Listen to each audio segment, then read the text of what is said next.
right, let's take a look at that. And thank you once again to Tyler. My PC is kind of busted right now. My CPU is kind of crapping out on me, so I can't really run iRacing. So I had Tyler help me out here. He puts down some laps and he did some fast ones. So we're going to do his hot lap and then he's going to show us some race laps and we'll talk about North Wilkesboro there in the trucks. So this combo is a lot slicker than a lot of things in the trucks here. So this is going to be his run up here. And again, or not again, sorry, but starting up high, turning off the wall, straightening out the exit. Very classic North Wilkesboro line and classic run-up line. So turn one here. We're going to do the trail brake all the way down to the bottom, but it's not all the way down to the bottom instantly. See this groove here? The groove is a pretty good way of telling you the shape of the corner. We're going to want to late apex the corner. So what we do is we enter about almost seeming like we're going to get to the bottom early, but because of the shape of North Wilkesboro, if you're kind of ending up around this first white line mark here, you wrap that for a little bit, but then you hold the trail brake and then throttle, hold the trail brake until the weight shift, and then throttle through the late apex. That's the best way to approach North Wilkesboro. And then it's going to get a little bit loose on exit. The more that you're able to unload the wheel as you full throttle, the better it's going to be. The rear will want to kick out though, and you're going to be kind of pushing it on the qual lap, so you just expect it to get loose. Turn 3 and 4 here. A little more traditional. You always want to just get straight down to the bottom, use the trail brake to wrap the bottom here. You can't touch that curb, obviously. Excuse me. But it's not a late apex line like 1 and 2.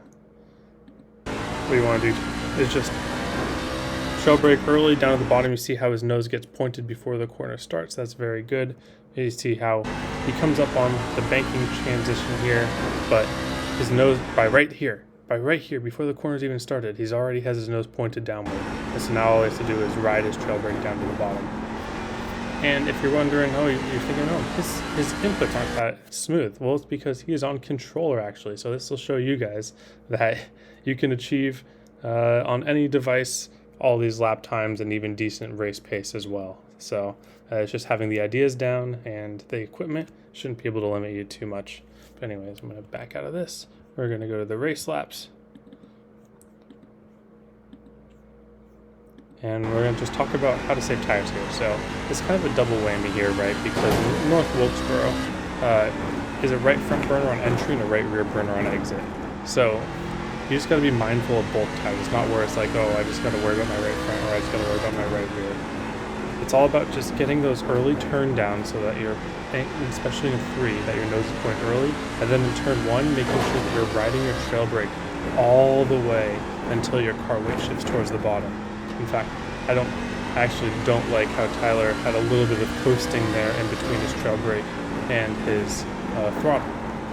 Because you could just hold your trail brake for that little bit of extra time and use less wheel by having your nose pointed early. But the way he's doing it now is still pretty darn good. Like he's holding his trail brake most of the way through it. I would hold it just a little bit longer personally, and then a little bit more consistent. But I mean, it's controller. What do you expect? But he's still putting down very consistent lap times. You see his car is pretty much just doing what he wants it to do. He's able to get the car pointed. See how he uses just a tiny bit of extra steering wheel to get down to the bottom? That's a little bit extra right front tire wear that you don't particularly want, and that you can get rid of by doing just a little bit more trail braking there. You really don't want to have any gap in between that trail brake and that partial throttle, especially in North Wilkesboro. But then, now that we're done talking about the right front, the right rear is also something as well. So you can see he's getting loose off the corner.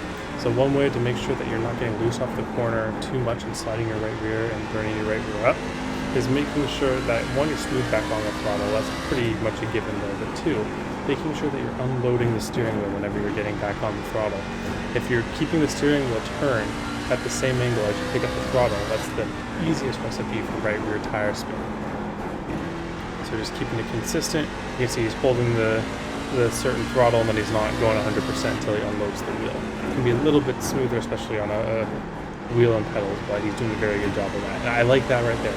I like that shape of the corner, but you see he was a little bit too aggressive and it caused him to get loose. You can let that track up a little bit more and unload a little bit more, just so that he can compensate for that aggressive throttle, because he wasn't as aggressive on that throttle or he's more aggressive than he usually is. So see here, he's less aggressive. No, he was aggressive there too, and he still got the spin. So when you are more aggressive on the throttle, you've got to be more aggressive on unloading the wheel. It can't be like a reactionary thing. It's got to be something that you do at the same exact time. But yeah, that's still very good laps though. I appreciate it, Tyler, and good teaching points as well. Pretty cool. All right, thank you all for watching. Hope you have a wonderful day. I hope to see you all on the track.